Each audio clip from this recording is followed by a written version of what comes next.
আসসালামু আলাইকুম শিক্ষার্থী বন্ধুরা, আজকে আমরা অবতল দর্পণের ক্ষেত্রে বস্তু কোথায় রাখলে বিম্ব কোথায় হবে, বিম্বের আকৃতি কেমন হবে এবং বিম্বের প্রকৃতি কেমন হবে, চলো খুব সহজেই আমরা সেই বিষয়টি জেনে নেই। অবতল দর্পণের ক্ষেত্রে তোমরা জানো যে বস্তু মোট 6টি অবস্থানের ক্ষেত্রে রাখা যায়। অর্থাৎ এটি অবতল দর্পণের ক্ষেত্রে আমরা মেরু, এফটা হচ্ছে প্রধান ফোকাস, সি বক্রতার কেন্দ্র, আর এটি দিলাম অসীম। বস্তু যদি আমরা শুরুতেই অসীমে রেখে দেই, দেখো বস্তুর অবস্থান অসীম, তাহলে আমরা মোট যেহেতু বস্তু রাখার স্থান কয়টা বললাম, 6টা। তাহলে অসীমের ক্ষেত্রে যখন বস্তু রাখবো তখন 6 থেকে যদি 1 বিয়োগ করি তাহলে দেখো 5।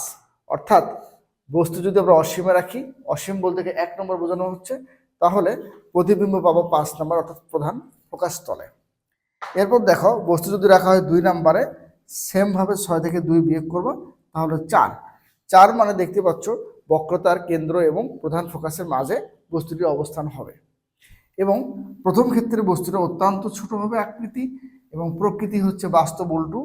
তারপরে 2 নম্বরের ক্ষেত্রে আমরা আকৃতি পাবো ছোট, বাস্তব এবং উল্টো। এবার আসো 3 নম্বর মানে বক্রতার কেন্দ্রে যদি বস্তু রাখা হয় সেক্ষেত্রে আমরা প্রতিবিম্ব পাবো 6 থেকে 3 যদি বিয়োগ করি 3। এক্ষেত্রে বস্তুটার বিম্ব অর্থাৎ আকৃতিটা হবে বস্তুর সমান এবং এই ক্ষেত্রেও বা বাস্তব এবং উল্টো।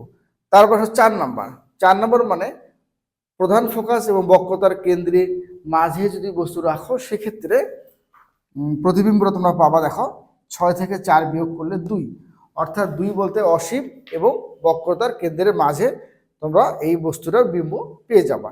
এক্ষেত্রে বস্তুটার হচ্ছে বিম্বের আকৃতি হবে বিবর্ধিত এবং প্রকৃতি হচ্ছে বাস্তব ও উল্টো। তারপর আসো 5 নাম্বার, বস্তু যদি আমরা 5 নম্বরে রেখে দেই, এটা 6 থেকে 5 বিয়োগ করলে কত হচ্ছে 1, তার মানে এটা অসীমে। এখন এই অসীমে রাখলে বস্তুটার আকৃতি অথবা বিম্বের আকৃতি অত্যন্ত বিবর্ধিত এবং প্রকৃতিটা এক্ষেত্রে একটা বিষয় আছে, যেহেতু অসীমে হবে, তাই না? অসীমে এখন কোথায় হবে এটা আমরা জানি না, সেক্ষেত্রে এখানে তোমার বাস্তব উল্টোও হতে পারে অথবা অবাস্তব সোজাও হতে পারে এই 5 নম্বরের ক্ষেত্রে। আর আরেকটি পজিশন বাকি আছে 6 নাম্বার, অর্থাৎ 6 নাম্বার যদি আমরা বস্তুটা রেখে দিই, দেখো 6 থেকে 6 বিয়োগ করলে 0, তার মানে এখানে 0 কোনো পজিশন দেওয়া হয় না। এই ক্ষেত্রে বস্তুটার বিম্ব পাবো অর্থাৎ দর্পণের পিছনে পার্শ্বে এবং আকৃতি হবে তোমার বিবর্ধিত আর প্রকৃতি হবে তোমার অবাস্তব এবং সোজা।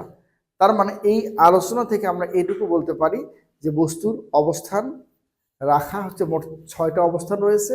6টা অবস্থানের ক্ষেত্রে আমরা ধারাবাহিকভাবে যে অত সিরিয়াল অনুযায়ী 1 2 3 4 5 6 পর্যন্ত স্থান দেওয়া হয়েছে, বস্তুটা যদি 1 নম্বর রাখা হয় 6 থেকে বিয়োগ দিবা, 2 নম্বর রাখলে 6 থেকে বিয়োগ দিবা, অর্থাৎ প্রত্যেক ক্ষেত্রে 6 থেকে বিয়োগ দিবা, দেওয়ার পর কোথায় হচ্ছে সেখানে হবে প্রতিবিম্ব। আর 1 থেকে যে 4 পর্যন্ত সবগুলোই বাস্তব উল্টো, আর 5 নম্বরটা তোমার বাস্তব অবাস্তব দুটো হতে পারে, আর 6 নম্বরটা অবাস্তব সোজা।